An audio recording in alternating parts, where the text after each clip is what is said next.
మీకు ఒక విజన్ లేదు, పాడు లేదు. డిపిఆర్ తయారు చేసి మాకు ఇన్ని కోట్లు అయితే ఇన్ని కోట్లు కేంద్రం ఇవ్వండి, ఇన్ని కోట్లు ఇవ్వండి, మీరు సహకరించండి అంటే ఓన్లీ డబ్బుల కోసమే ప్రాజెక్టులు తయారు చేస్తున్నట్టు అనిపిస్తుంది తప్పించి నిజంగా మూసి పునరుజ్జీవనం కోసం చేస్తున్నారండి. నిజంగా మూసి పునరుజ్జీవనం చేద్దాం అనుకుంటే ఈ ప్రభుత్వం కనుక మూసి కింద ఈ నీళ్ళని ఏం చేస్తారు మీరు?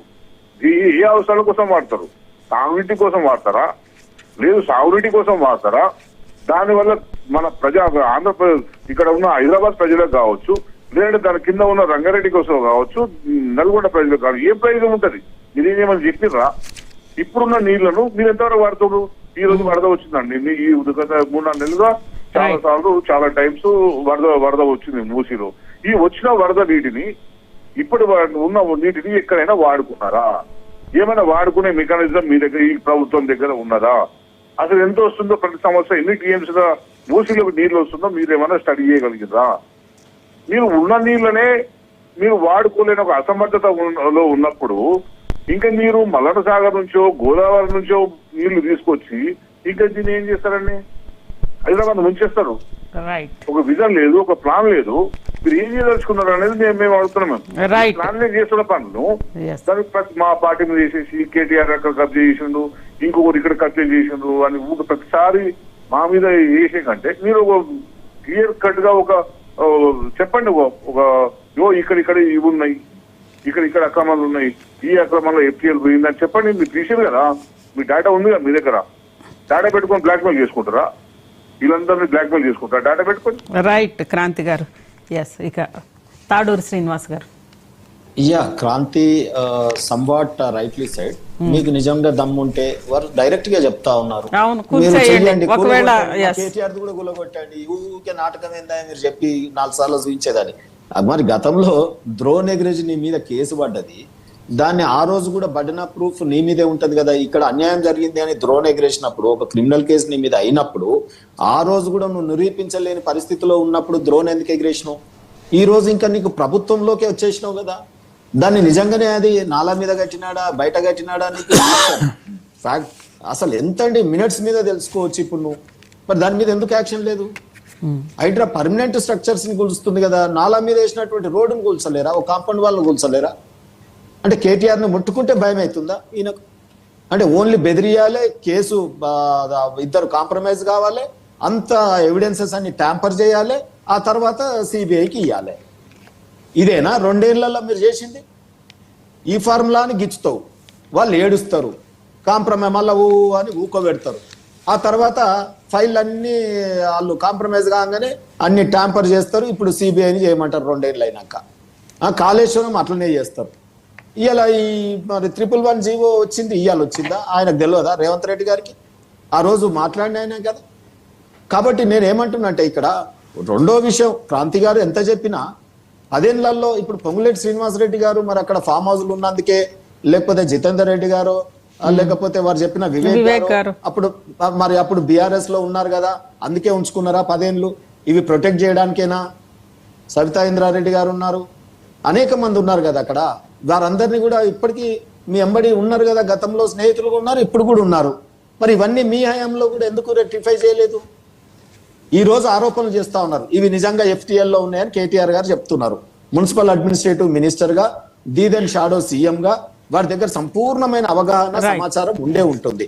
మరి ఉన్నప్పుడు ఈ 10 ఏళ్ల తర్వాతనే గుర్తొచ్చి రైళ్ళు అంటే నిన్ను గిచ్చితే, నీ ధన్వాల గురించి మాట్లాడితే ఇవాళ మీరు పొంగులేటి గురించి మాట్లాడతారు.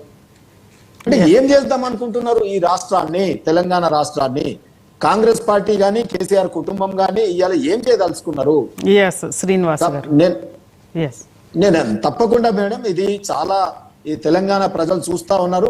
ఆల్టర్నేటివ్ గా 3వ పార్టీ రావాల్సిందే, బీజేపీ రావాల్సిందే. ఇక్కడ డబుల్ ఇంజన్ సర్కార్ వచ్చిన తర్వాత ఈ 2 పార్టీల భర్తం పట్టాల్సిందే అని ప్రజలు ఎదురు చూస్తారు. రైట్, చివరిగా చెప్పండి మేడం. ఇది ఇప్పుడు ఆ FTL చుట్టూ ఆక్రమణలు, FTL ని మొత్తం కూడా తగ్గించేశారన్నారు కదా, వాటన్నిటిని ఇప్పుడు కూల్చేస్తారా? ఎందుకంటే దయచేసి హైడ్రా లిమిట్స్ ఉన్నాయి. ఇప్పుడు పిరంగినాల ఎక్కడ ఉంది? శంకర్పల్లి రోడ్డు ఉంది. హైడ్రాకు సంబంధించిన ఔటర్ రింగ్ రోడ్ వరకే పరిధి పెట్టి తెలంగాణ మొత్తం కాంగ్రెస్ ప్రభుత్వం ఉంది కదా, ఇంకొక బాడీతో హైడ్రాకు సంబంధించి మీకు చట్టబద్ధత లేదని వాళ్ళు కోర్టుకు పోతారు. హైడ్రా ఏ చట్టం ప్రకారం ఏర్పడేది ఆర్డినెన్స్ రాటికేషన్ చేసుకురని చెప్పి ఇంకొకరు కోర్టుకు పోతారు. హైడ్రా పరిధిని మొదటగా పరిధి డిసైడ్ అయినప్పుడు అవతలు కూడా పోయారు. హైడ్రా పరిధిని డిసైడ్ చేసి ఔటర్ రింగ్ రోడ్ ఒక దాన్ని పరిధి ఇచ్చి దానికి సంబంధించి ప్రభుత్వ భూములు కావచ్చు, చెరువులు కావచ్చు, నాలాలను రక్షించే ప్రయత్నంలో వారు ముందుకు పోతా ఉన్నారు. అదే కాకుండా ఇక్కడ మరి కేటీఆర్ గారు రాజకీయ నాయకుడిగా స్వతంత్రంగా కూల్చుకొని మీరందరికి ఆదర్శంగా ఉండొచ్చు కదా. డ్రగ్స్ విషయానికి వస్తే డ్రగ్స్ టెస్ట్ చేయించుకున్నట్టు డ్రగ్స్ రాడు. ఇక్కడ సంబంధించి పిరంగి నాలమే కట్టినప్పుడు తనే ఆదర్శంగా నేను పిరంగి నాలమే కడుకున్నా కూల్ చేసుకొని వేరే వాళ్ళకు మీరందరూ కూర్చోసుకొని చెప్పొచ్చు కదా. కౌశిక్ చరణ్ గారు అసలు ఇక్కడ మొత్తం కూడా ఏంటంటే ఒకటి జంట జలాశయాల గేట్స్ తెరవడం వల్ల వచ్చింది. సరే వర్షం పడింది, విపరీతంగా పడింది, రెడ్ అలర్ట్, గేట్లు తెరిచారు. మినిమం ప్లాన్ లేకుండా, మినిమం హెచ్చరిక లేకుండా దయచేసి అబద్ధాలని ప్రచారం. 6 కేంద్రాల్లో 1083 మందిని తరలించిన తర్వాత గేట్లు ఓపెన్ చేశారు. మేడం ఇక్కడ 117 ఏళ్ల క్రితం మూసి విలయం చేసిందంట. 1908 తర్వాత మొదటిసారి ఆ పరిస్థితి వచ్చింది. ప్రభుత్వం 6 కేంద్రాల్లో 1083 మందిని అక్కడ వాళ్ళకి సౌకర్యాలు కల్పించి అక్కడ కూసబెట్టిరు. అనవసరంగా ఇప్పుడు ఇంత అయ్యింది కదా. మూసి తన దారి తన మొత్తం కూడా తన రూపం తను కావాలనుకుంటోంది కాబట్టి ఇలా వచ్చింది మూసి. ఈ అన్నింటినీ కూడా ఇప్పుడైనా మళ్ళీ మీరు ముందు ప్రభుత్వం సదుద్దేశంతో ఎందుకు పోతున్నారు. రేపు ముఖ్యమంత్రి గారు పోర్ట్ సిటీ అదేవిధంగా అక్కడ స్టోన్ అయిపోతా ఉన్నారు. దాని తర్వాత మూసీకి సంబంధించిన ఆల్రెడీ డిపిఆర్ రెడీ అయినాయి. రక్షణ శాఖకు సంబంధించి 9 ఎకరాలు కిషన్ రెడ్డి గారు ఇప్పిస్తే అక్కడ కూడా స్టార్ట్ అయిపోతుంది. వికారాబాద్ నుంచి మూసీకి సంబంధించి నల్గొండ జిల్లా వరకు అదేవిధంగా మూసీ ప్రవహించే ప్రయత్నంలో భాగంగా మూసీని పునరుజ్జీవించే ప్రయత్నం చేస్తూ ఉన్నారు. అదే కాకుండా మీరు చూస్తూ ఉన్నారు మూసీకి సంబంధించి 20 టీఎంసీలు హైదరాబాద్ తాగునీటి అవసరాలు తీసుకొచ్చి 2.5 టీఎంసీలు మూసిలో వదిలే ప్రయత్నంలో భాగంగా ప్రభుత్వం ముందుకు పోతా ఉంది. ప్రభుత్వంగా డిపిఆర్లు ఎందులో గతంలో మీరు రాజకీయం చేశారు కాబట్టి మీకు ఎఫ్టీఎల్ కావచ్చు, బఫర్లు కావచ్చు, దాదాపు హైదరాబాద్ లో 2000 చెరువులు ఈ రోజు 400 చెరువులు అయిపోయినాయి.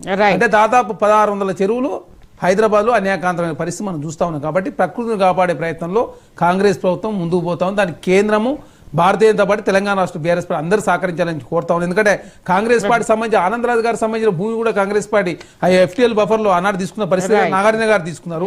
దాదాపు ఇప్పటివరకు 45,000 కోట్ల రూపాయలకు సంబంధించినటువంటి ప్రభుత్వ భూములు కాపాడింది హైడ్రా. కాబట్టి సదుద్దేశంతో ప్రభుత్వం ముందుకు పోతా ఉంది. ధైర్యం ఉంది కాబట్టి తెలంగాణ రాష్ట్ర కాంగ్రెస్ ప్రభుత్వం హైడ్రాని తీసుకొచ్చారు.